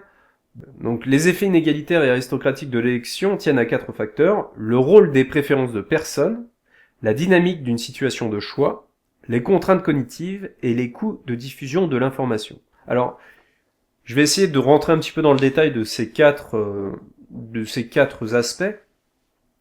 Le premier aspect qui est la préférence des personnes. Donc, quand on est dans une élection, ça va être d'abord une question de choix de personnes, et donc les citoyens vont être amenés à établir des préférences nominalement et personnellement. Donc derrière cette idée de préférence de personnes, en fait, ça va être l'idée que l'élection ne garantit pas l'égalité méritocratique. C'est les gens qui vont faire l'action de voter, d'élire d'autres personnes, rien ne va les empêcher de voter pour des critères totalement improbables, hein. Par exemple, la couleur de peau, la taille de la carrure, etc., etc. Vu qu'ils doivent pas rendre de compte après avoir glissé un bulletin dans l'urne, dans les faits, ils peuvent voter pour des raisons un peu qui n'ont rien à voir avec les compétences politiques. Et donc ça donne un caractère assez subjectif à l'élection, et qui va absolument pas garantir que les personnes qui vont être élues vont l'être en vertu de leurs efforts pour arriver au pouvoir, en vertu de la qualité des décisions qu'ils ont prises par le passé, en vertu des vertus qui sont mises en œuvre dans l'exercice du pouvoir, etc., etc. Rien n'est garanti dans le processus même de l'élection. Et ça pose un premier problème. Le second problème, ça va être la dynamique d'une situation de choix. C'est-à-dire que les gens qui vont être perçus favorablement par les électeurs, ils vont l'être en fonction de circonstances. C'est-à-dire que si le pays est en guerre, on va plutôt avoir tendance à choisir des gens plutôt des va-t-en-guerre qui ont des compétences militaires, mais qui ont des compétences militaires qu'ils aiment mettre en œuvre, etc., etc. Et du coup, on va pas choisir des gens pour leur qualité diplomatique, mais beaucoup plus pour leur qualité militaire. Alors que peut-être pour rétablir la paix, on devrait choisir des gens qui ont des qualités diplomatiques. Donc, le fait que il va y avoir des traits distinctifs qui vont être favorablement jugés selon certaines circonstances, ça va conduire des gens à faire des choix qui vont conduire à un certain type d'aristocrate, pardon. Alors, en troisième aspect de l'élection, il va y avoir le fait qu'il y a des contraintes cognitives liées aux électeurs. Je parle pas du fait qu'il va y avoir des électeurs idiots et d'autres qui ne le sont pas. Non, ça c'est pas tant le souci, mais c'est que un électeur, disons, moyen, va pas pouvoir analyser chaque personne qui peuvent être élue en fonction de leurs vertus, analyser toutes leurs vertus, toutes les décisions qu'ils ont prises par le passé. C'est sans fin, Et les analyser, ça demande trop de capacité de traitement que peut en apporter un électeur moyen. Et donc ça, c'est le deuxième aspect, c'est-à-dire qu'il y a des contraintes connectives qui font que c'est quasiment impossible de choisir la personne qui est réellement le meilleur, parce qu'on peut pas tous les analyser de manière fiable.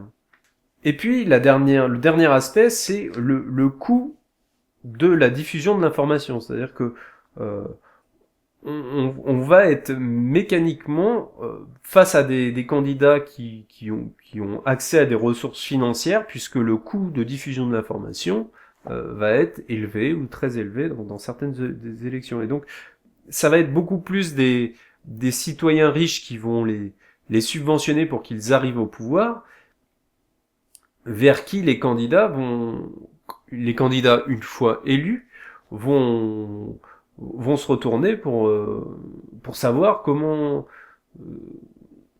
gouverner d'une certaine manière, puisque ceux qui vont être responsables de leur réussite en termes électifs, ça va être les citoyens riches qui vont avoir apporté leur financement, et pas les électeurs qui ont voté pour eux, parce qu'ils ont voté pour eux parce qu'ils étaient bien mis en valeur et bien promus, bien connus, grâce aux citoyens riches qui les ont financés. Donc ils vont avoir plus une tendance naturelle à faire valoir les intérêts des citoyens qui sont riches, au détriment de ceux qui ne le sont pas.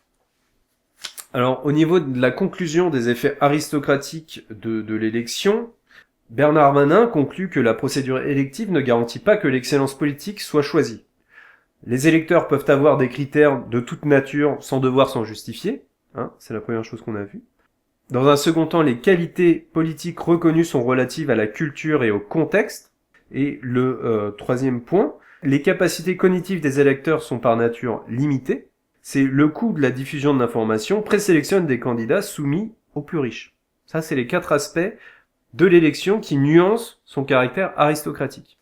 Pour ces raisons, Bernard Manin constate qu'il est relativement fallacieux de qualifier l'élection d'aristocratique, et qu'on devrait plutôt la qualifier d'oligarchique, comme le faisait d'ailleurs Aristote. Pour autant, Bernard Manin constate que dans l'élection, il y a une dimension qui est quand même démocratique. C'est-à-dire que à partir du moment où on donne un pouvoir, quel qu'il soit, à l'ensemble du peuple, ça a un caractère démocratique. Et en cela, l'élection, dès lors que le droit de vote est donné à tout le peuple, ça a un trait de caractère démocratique. Ça a un aspect démocratique. Donc il y a une dimension démocratique de l'élection dans le gouvernement représentatif, à partir de l'élection où tout le monde, quasiment tout le monde est électeur. Donc ça c'est cet aspect est lié au droit de suffrage universel et à l'absence de conditions d'éligibilité. Enfin, il y a des conditions d'éligibilité, mais elles sont réduites quasiment au minimum. Enfin, là ça va être dur d'aller chercher plus loin en termes de conditions d'éligibilité. Alors le problème, donc là j'ai à nouveau un petit point de divergence, donc dire qu'il y a une dimension démocratique dans l'élection, je veux bien l'admettre. Pour autant, Bernard Manin déclare ceci. Cela ne signifie en aucune manière que le caractère égalitaire ou démocratique de l'élection soit moins important ou moins vrai que sa dimension inégalitaire et aristocratique.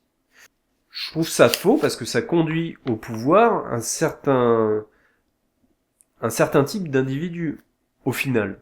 Et donc, même s'il y a une dimension, un vernis démocratique, c'est-à-dire une apparence de démocratie, concrètement, les gens qui sont conduits au pouvoir, c'est une forme d'aristocratie. En l'occurrence, là, l'aristocratie qui nous gouverne, c'est plutôt une aristocratie financière. C'est des gens qui détiennent le plus d'argent. Ne pas constater que l'élection conduit une forme d'aristocratie au pouvoir, je pense que c'est manquer au minimum de lucidité. C'est une citation de Carl Schmitt qui permet de constater, d'admettre finalement le caractère démocratique de l'élection. Il dit ceci. Par comparaison avec le tirage au sort, écrit-il, l'élection est une méthode aristocratique. Comme Platon et Aristote le disent justement. Mais par comparaison avec la désignation par une instance supérieure ou même par l'obtention par succession héréditaire, cette méthode peut paraître démocratique. Et c'est vrai, c'est-à-dire qu'en fait, l'élection, selon à quel type de désignation on la compare, elle va paraître plus ou moins démocratique. Si on la compare au tirage au sort, l'élection, elle est clairement aristocratique. Mais si on la compare avec l'hérédité ou le fait que ce soit une instance supérieure qui va désigner tel ou tel mandataire pour exercer le pouvoir, et ben clairement l'élection devient démocratique en comparaison. Donc, voilà, quand on fait preuve de relativisme, l'élection peut avoir un aspect démocratique ou aristocratique. Pour autant, enfin là, il est bien clair que c'est une forme de relativisme, mais dans les faits, quand on regarde qui gouverne, si l'oligarchie financière plaçait elle-même les individus qui seraient à même de gouverner, elle choisirait probablement les mêmes qui sont au pouvoir maintenant, enfin, à peu de choses près, je pense. Ah oui, et plus loin, Carl Schmitt ajoute, si l'élection doit fonder une véritable représentation, elle est l'instrument d'un principe aristocratique, et si elle signifie seulement la sélection d'un mandataire dépendant, on peut la considérer comme une méthode spécifiquement démocratique. Bon, et des fois, on voit apparaître quand même dans la prose de Bernard Manin des éclairs de lucidité qui sont quasiment contradictoires avec des phrases qu'on voit au début. Par exemple, il dit « Dans sa forme la plus pure, la démocratie n'est pas compatible avec la représentation. » Et effectivement, le pouvoir détenu et exercé par le peuple, à tout moment, à tout sujet, etc., c'est incompatible avec la notion de représentant politique, effectivement. Mais si vous voulez, après, dire ça d'une part et dire que la démocratie directe, c'est compatible, enfin, le tirage au sort est une forme de la démocratie directe, c'est pas, enfin, j'ai du mal à percevoir la cohérence. Alors, je vais citer à nouveau Bernard Manin. L'élection, affirme-t-il, peut être une méthode démocratique si les élus sont traités comme des agents, des commis ou des serviteurs, mais elle peut être aristocratique si les représentants sont indépendants dans le sens accordé à ce terme par la théorie constitutionnelle, c'est-à-dire s'ils ne sont pas liés par des instructions ou des mandats impératifs. Plus l'élection va être encadrée par des mandats impératifs et va lier les représentants aux représentés par des mandats impératifs, et du coup les représentants vont simplement être des commis. Si on dit voilà, on vote pour toi mais tu seras obligé de faire ça et ça, et ben la personne elle sera obligée de le faire, et du coup en fait ce sera simplement l'expression des gens qui ont voté pour lui et qui voulaient que telle chose soit faite, que de voter pour quelqu'un et lui laisser le champ libre à tout sujet et à tout instant. Et sans le mettre face à une reddition des comptes. Donc en fait, le caractère démocratique de l'élection va aussi être lié au mandat impératif. À nouveau, Bernard Manin cite Aristote, et la citation est la suivante. Dans une constitution où le mélange est bien fait, il faut qu'il semble y avoir les deux régimes, et aucun des deux, et qu'il conserve par lui-même, et non par l'assentiment d'une majorité extérieure, mais par le fait qu'aucune des parties de la cité ne voudrait d'une autre constitution. Alors là, quand Aristote parle des deux régimes, c'est le régime aristocratique et démocratique. Donc pour Aristote, la constitution dans laquelle le mélange est bien fait, ça consiste à avoir un peu de l'un, donc un peu de la démocratie et un peu de l'aristocratie, et que le mélange soit suffisamment bien fait pour que que ça ressemble pas totalement à l'un ni totalement à l'autre, et que surtout que les deux parties en présence considèrent que c'est suffisamment bien équilibré et qu'ils veulent pas tomber dans les excès de l'un ou de l'autre. Parce que l'aristocratie peut avoir conscience des propres travers que conduirait un régime trop aristocratique qui conduirait à l'oligarchie, où les démocrates, le peuple pourrait avoir conscience des travers vers lequel pourrait conduire un régime qui serait trop démocratique et qui conduirait à ce qu'on appelle une ochlocratie, le pouvoir de la masse, de la foule qui ne réfléchit pas et qui se laisse emporter par ses émotions et ses opinions, etc., qui ne prend pas le recul en fait. Donc le mélange est bien fait quand on a cet équilibre qui est atteint par les deux. Donc ensuite, Bernard Manin dit que l'élection est peut-être une de ces institutions où le mélange est si complet que les élites comme les citoyens ordinaires peuvent trouver ce qu'ils cherchent. L'ambiguïté de l'élection est peut-être une des clés de son exceptionnelle stabilité. Je suis pas tout à fait d'accord. Enfin, bref. Ça, c'est les spéculations de Bernard Manin. Donc là, manifestement, il parle de l'élection telle qu'elle est mise en œuvre dans le système actuel, sauf que dans le système actuel, c'est extrêmement aristocratique, hein, y a aucun mandat impératif, aucune reddition des comptes, certes, tous les citoyens peuvent voter, mais les représentants sont totalement indépendants, donc là, enfin, dire que le mélange est bien fait, ça me paraît pas totalement vrai, quoi. Enfin, donc malgré tout, quand même, Bernard Manin essaie de dresser une critique du gouvernement représentatif tel qu'il existe aujourd'hui, et il dit que la première et la plus importante des transformations qui permettrait de corriger, c'est la contrainte sur la fortune. Donc il dit la chose suivante: la contrainte de fortune est incompatible avec le principe du droit moderne parce que si l'avantage dont jouissent les candidats fortunés provient du coût de la diffusion de l'information, alors la supériorité dans l'ordre de la richesse confère par elle-même un accès privilégié au pouvoir, et non parce qu'elle est choisie par les électeurs comme le critère approprié de la sélection. En fait, ce qu'essaye de dire Bernard Manin, c'est que si, en tant qu'électeur, on fait le choix de dire que la richesse est un critère déterminant qui va les rendre compétents quand ils vont être au pouvoir, en fait, ça c'est notre choix d'électeur. Mais quand le système par lui-même va mettre en avant essentiellement les candidats qui sont riches, ou entre guillemets qui ont des soutiens riches, ça, étant donné qu'ils sont mis en avant au niveau médiatique ou par la diffusion de l'information de leur candidature, ça c'est incompatible avec la notion d'égalité naturelle. Donc ça, Bernard Manin pense qu'il faudrait amener des corrections.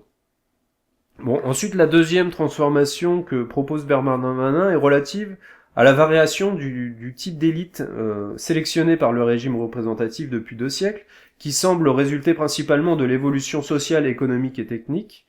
Or, selon lui, la liberté de choix n'est assurée que si le contenu particulier de la supériorité des élus sur les électeurs est uniquement déterminé par des facteurs ou des circonstances externes. Les traits distinctifs des élus devraient, autant que possible, résulter d'un choix conscient et délibéré de la part des électeurs. Donc, ça je suis parfaitement d'accord, Bernard, mais en termes de transformation qui serait nécessaire pour lutter contre ça, c'est vrai que je vois pas trop. Enfin bref, l'idéal démocratique de similarité entre gouvernants et gouvernés a exercé tant d'influence depuis 2 siècles qu'il est peut-être pas sans importance de remarquer son incompatibilité de principe avec la procédure élective, même amendée. Donc ça, c'est une des conclusions finales de Bernard Manin, c'est-à-dire de constater que la similarité entre gouvernants et gouvernés est incompatible avec la procédure élective, même amendée. Alors on arrive maintenant au 5e chapitre, à savoir le jugement public. Dans une partie qui est relative à la liberté de l'opinion, Bernard Manin exprime les propos suivants. Ceux qui expriment la même opinion prennent conscience de leur identité de vue et cela leur donne des capacités d'action qu'ils n'auraient pas eues si cette opinion identique était restée enfermée dans les limites de leur fort intérieur. Moins les individus se sentent isolés, plus ils perçoivent leur force potentielle, plus ils sont susceptibles de s'organiser pour former un acteur collectif. La conscience d'une identité de vue n'aboutit pas nécessairement à l'organisation et à l'action, mais elle en est la plupart du temps la condition de possibilité. En outre, l'expression collective d'une même opinion exerce un effet d'entraînement. Alors là, c'est intéressant, quoi. Ça fait plutôt référence à nos problématiques, à nous qui sommes en marge politiquement. C'est-à-dire que pour espérer un jour qu'on se mobilise collectivement de manière efficace, c'est important d'en parler autour de nous et de se rendre compte qu'en fait qu'on n'est pas les seuls à avoir des opinions qui sont quasiment mal pensantes sur plein de sujets. La démocratie, effectivement, là, ce que je suis en train de dire au sujet de la démocratie, c'est pas mal pensant, mais il y a beaucoup d'opinions dont on a peur de parler. En fait, ces opinions, faut pas avoir peur de les exprimer, et au contraire, il faut les exprimer, parce que d'une part, c'est comme ça qu'on peut convaincre les autres, qu'on peut les amener à converger vers nos points de vue, mais aussi de se rendre compte qu'on n'est pas seul, et que une fois qu'on se rend compte que, par exemple, on a un collègue au travail qui pense comme nous, que on a un ami qui finalement se retrouve dans nos points de vue politiques, peut-être que ça peut former des dynamiques qui peuvent nous conduire à nous regrouper et faire des choses qui vont être constructives. Peut-être que ça servira à rien, mais peut-être que ce sera constructif. Et ça, c'est important, en fait, vraiment d'en parler autour de soi. Alors, sur cette question de l'opinion publique, Bernard Manin ajoute également: même si les dictateurs souhaitent souvent connaître les opinions politiques de tous les gouvernés pris individuellement, et s'en former un tableau agrégé, ils ont grand soin de se réserver cette agrégation des opinions à eux-mêmes. Un des traits distinctifs du gouvernement représentatif est au contraire que les gouvernés peuvent à tout moment y prendre conscience de leur éventuelle identité d'opinion indépendamment des gouvernants. Alors, ce qui est amusant par rapport à ce que dit Bernard Manin au sujet des dictateurs, c'est qu'en fait les dictateurs, ils ont grand soin de garder secret tous les sondages d'opinion. Je rappelle, au passage, parce que c'est amusant, qu'il y a beaucoup de sondages qui sont pratiqués par l'Élysée depuis toujours, en fait, au sujet de ce que ressent l'opinion sur tel ou tel sujet. Ces sondages ne sont jamais publiés. Donc, peut-être qu'il y a une dictature sous-jacente, un besoin de dictateur sous-jacente au sein du gouvernement représentatif, puisque manifestement, ceux qui gouvernent, ceux qui exercent le pouvoir, ont grand soin de dissimuler l'opinion publique au public. Oui. Ensuite, Bernard Manin, quand même, souligne que les sondages constituent une forme de manipulation, parce que c'est eux qui imposent les questions, donc sous-entendu, ils interrogent les gens sur des sujets qui ne les intéressent parfois pas du tout, et en plus ils imposent la plupart du temps les réponses. Donc les questions sont souvent bien étrangères aux préoccupations des individus, et ils vont avoir tendance à répondre sans avoir creusé la question, donc ce ne sera pas des réponses qui seront pertinentes en réalité. Plus tard, Bernard Manin assimile la non-réélection des gouvernants à une forme de sanction. Suite à un jugement qu'aurait eu le peuple après que un homme politique ait achevé son mandat, selon lui, ce serait une sanction de ne pas le réélire. Moi, concrètement, généralement, une sanction, ça fait suite à un jugement et enfin moi, dans l'idée que je me faisais d'une sanction, ça impliquerait un jugement avec une reddition des comptes et une condamnation qui serait une mise en accusation publique. Pour moi, c'est ça. Faut dire qu'une réélection c'est une sanction. Pour moi, c'est beaucoup trop joué avec les mots. On n'est pas. C'est quasiment un manque d'honnêteté. Faut appeler. Faut qualifier les choses par leur nom. Une non-réélection, on peut ne pas réélire quelqu'un. Pas seulement parce qu'on juge son mandat, mais parce que peut-être qu'on trouve que l'autre en face est bien meilleur, etc., etc. Donc moi je trouve que Bernard Manin joue beaucoup trop avec les mots sur cette question de sanction.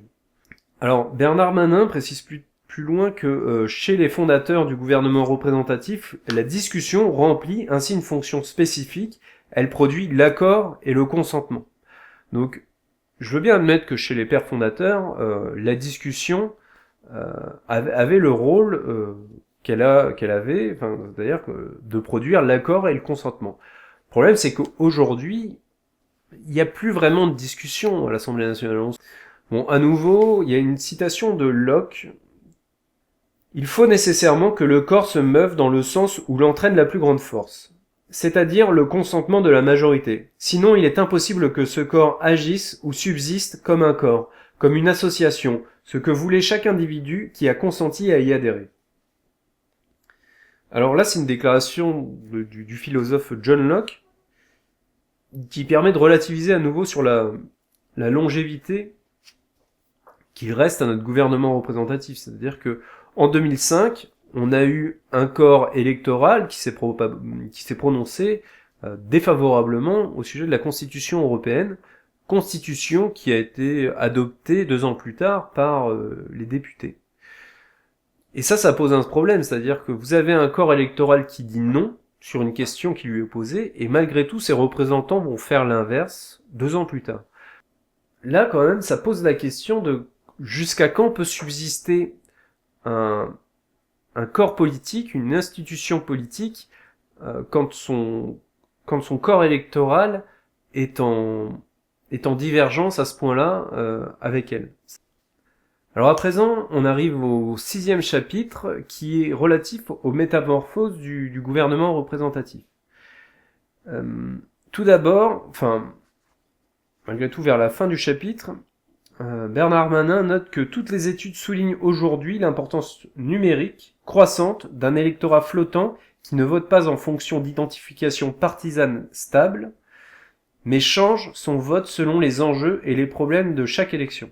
C'est-à-dire que Bernard Manin constate que pendant une certaine période, les gens font voter directement en fonction de leur affiliation partisane, et que de plus en plus, les gens, il va y avoir un électorat flottant qui va apparaître et qui va voter en fonction des offres politiques et des circonstances.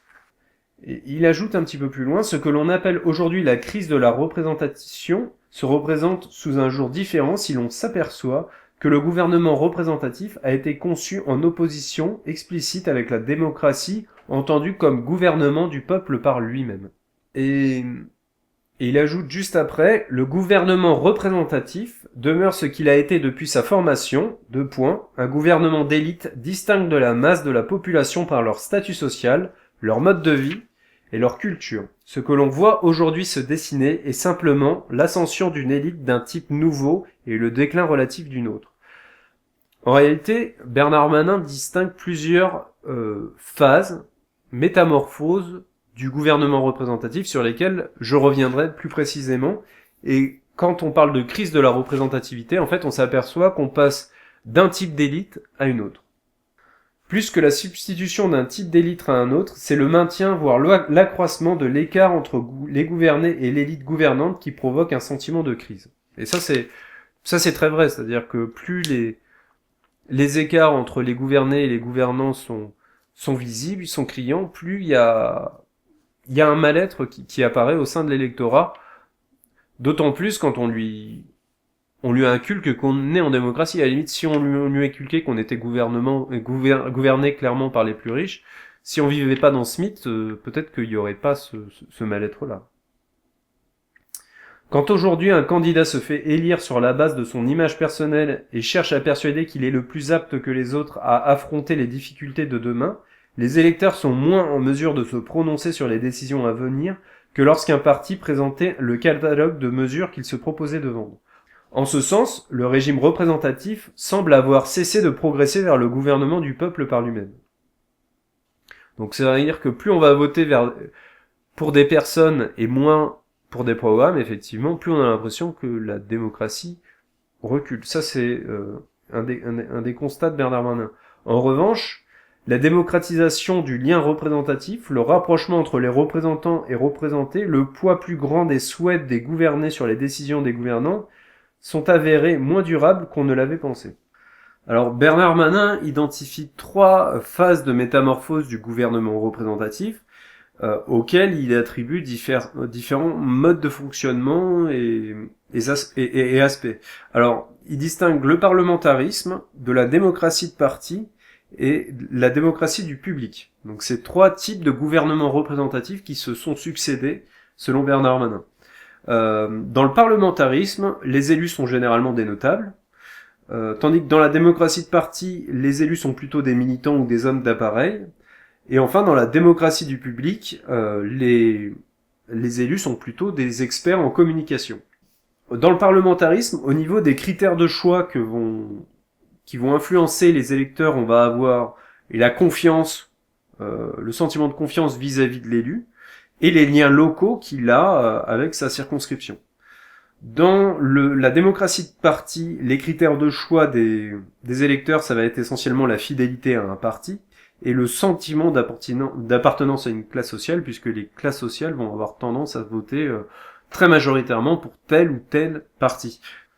Oui. Et au niveau de la fidélité à un parti, par exemple, si quelqu'un, effectivement, on a moins confiance en lui, Par exemple, Mitterrand, on se dit que le parti qu'il va y avoir derrière lui va l'obliger à prendre telle ou telle mesure politique, puisque c'était dans son programme, et que c'est le parti qui contrôle un petit peu les élus.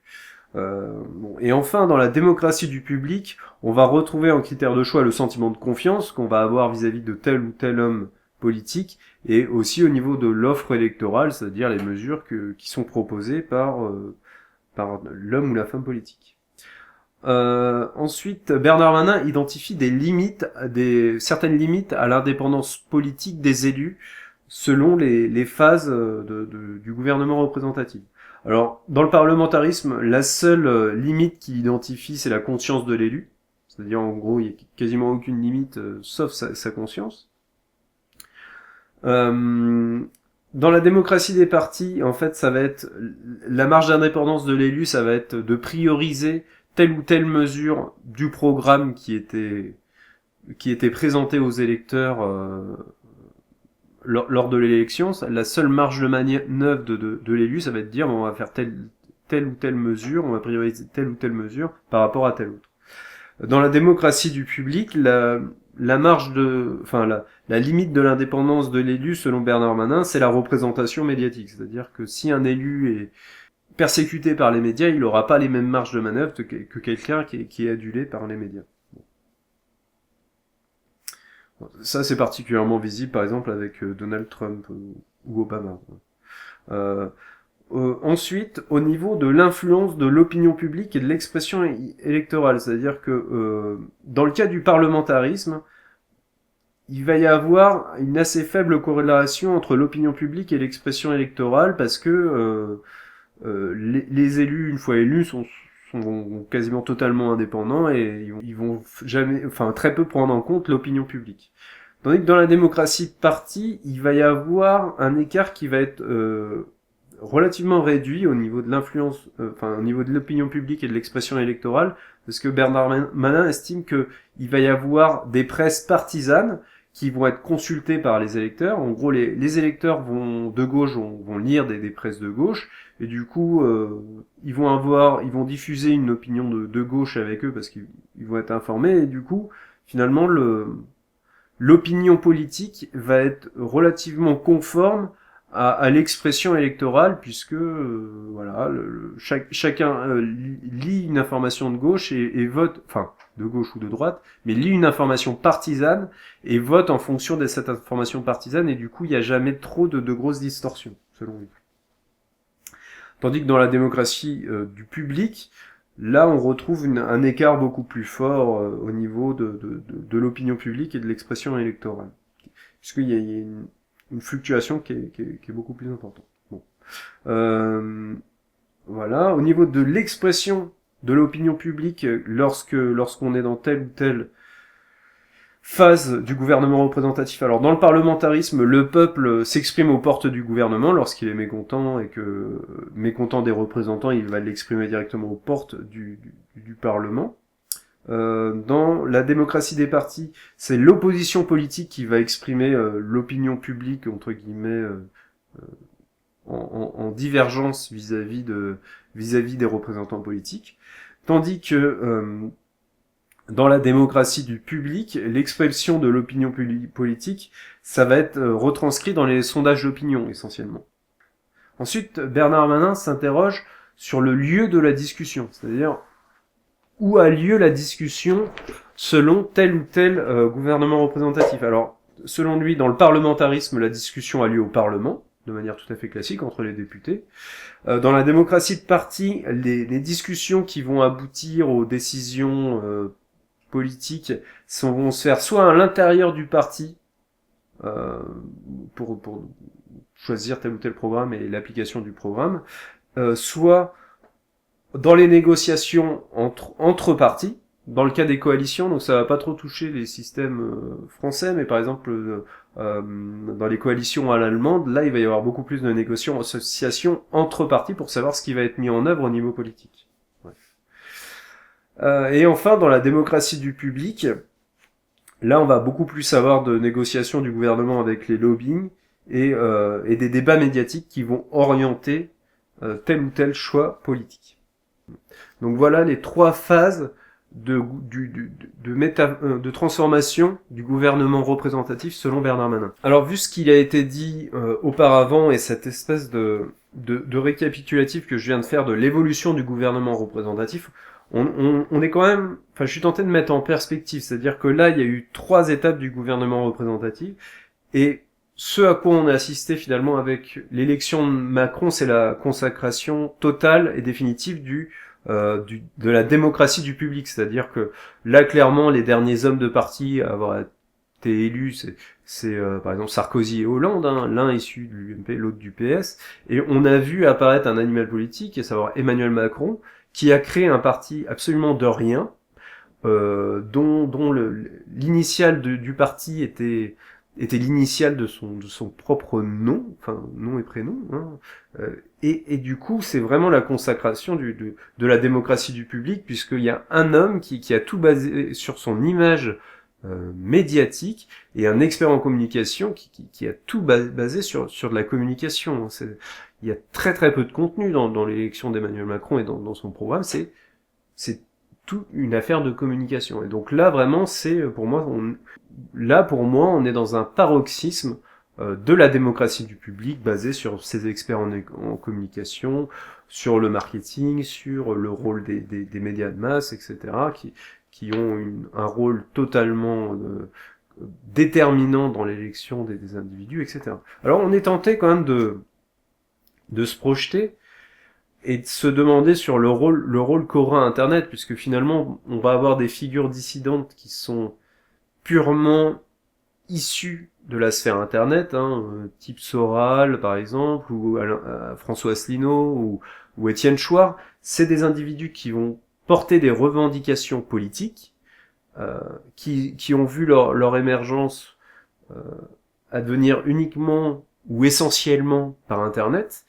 Et du coup, moi je suis tenté de me demander, est-ce que un jour ces personnes qui ont connu la notoriété ou qui ont vu émerger leur notoriété à travers Internet, est-ce que ces personnes-là vont pas un jour pouvoir avoir des prétentions électorales et du coup faire passer ce gouvernement représentatif du public à une autre forme de gouvernement représentatif qui lui serait issu beaucoup plus d'Internet et d'une espèce d'émulation permanente de l'opinion et de sa maturation un peu de manière anarchique d'une certaine manière. Donc c'est intéressant, faudra voir. Pour l'instant le score qu'a par exemple fait François Asselineau était tout à fait dérisoire, mais dans les décennies à venir, faudra surveiller des personnes qui feront leur notoriété sur Internet et voir l'impact qu'ils peuvent avoir au niveau politique. Je pense que ça peut que augmenter. Cette augmentation sera corrélée à l'usage qu'on aura d'Internet et à l'affaiblissement des médias de masse. Mais du coup, c'est pas pour demain. Voilà, c'est sur le long terme, évidemment. Enfin, Bernard Manin fait une postface sur laquelle il revient sur certains éléments, et notamment au vu de certaines actualités. Il revient sur le fait qu'une relation semble lier le niveau d'adhésion au parti politique et le taux de pénétration de la télévision. C'est-à-dire que plus le taux de pénétration de la télévision va être important, plus les gens vont avoir tendance à se dégager des partis politiques. C'est ce qu'il constate. Hein. Les adhésions sont généralement d'autant plus nombreuses que l'accès à la télévision est plus faible. C'est le constat, donc... Est-ce qu'on va revenir à une adhésion au parti politique au fur et à mesure où les gens vont délaisser la télévision au profit d'Internet? Peut-être, peut-être pas. J'en doute quand même, mais on verra. Dans la continuité, Bernard Manin fait le constat que dans les sociétés industrielles avancées, l'affaiblissement des fidélités partisanes a été spécialement marqué parmi les personnes intéressées par la politique, ainsi que dans les catégories de la population ayant un haut degré d'instruction. Bernard Manin constate que ce désengagement au sein des partis politiques est particulièrement visible dans les classes éduquées et des personnes qui sont intéressées à la politique. Donc voilà pour principe du gouvernement représentatif de Bernard Manin. Je vais essayer de faire une conclusion personnelle pour pour revenir sur ce qui m'a plus ou moins intéressé ou perturbé dans ce livre. Donc, ce que je regrette quand même, c'est qu'il se soit penché. Alors, par exemple, sur la démocratie athénienne, il s'attache beaucoup à décrire le fonctionnement, mais pas à décrire les enjeux politiques entre, par exemple, les différents philosophes, tandis que sur la naissance de la Constitution américaine, c'est le contraire. Il va pas du tout parler du fonctionnement, il va parler des enjeux politiques entre fédéralistes et antifédéralistes. Et je trouve ça un petit peu dommage, c'est-à-dire que bon, voilà, on aurait aimé savoir le fond de la pensée et des débats qu'il pouvait y avoir, soit entre Voltaire et Rousseau ou Aristote et Platon. Enfin bref. Donc ça, c'est la première chose. J'aurais été intéressé, par exemple, aussi de savoir qu'ils prennent en considération la Commune de Paris, puisque la Commune de Paris, c'est quand même un fonctionnement dans lequel il y avait des mandats impératifs, la révocabilité des élus, donc des dispositifs qui étaient extrêmement contraignants vis-à-vis des élus. C'est quand même récent et c'était vraiment des mécanismes politiques qui étaient extrêmement différents que ce qu'on a pu connaître dans la plupart des gouvernements représentatifs. Donc ça aurait été intéressant. Parce que globalement, alors oui, j'ai reproché un petit peu le fond, la forme, pardon, la forme de ce livre. Pour illustrer quand même, parce que je peux pas dire gratuitement que les formules sont parfois pompeuses et inutiles, alors pour illustrer, je vais quand même lire par exemple la conclusion du dernier chapitre. De même que le régime représentatif présente simultanément des traits démocratiques et non démocratiques, ceci n'étant pas plus vrai ou plus essentiel que cela, de même, il peut prendre au cours du temps des visages profondément différents tout en demeurant profondément identiques. Alors là... c'est un des exemples des formules lourdes, pompeuses et inutiles qu'on peut avoir dans ce livre. Et ça, je trouve ça nul, je trouve ça vraiment pas terrible. C'est un des reproches que j'aurais à faire à ce livre. Si vous avez un livre de ce type que vous avez lu avec une forme qui est beaucoup plus agréable à lire, qui a tout autant de contenu, je vous recommande de le mettre en commentaire.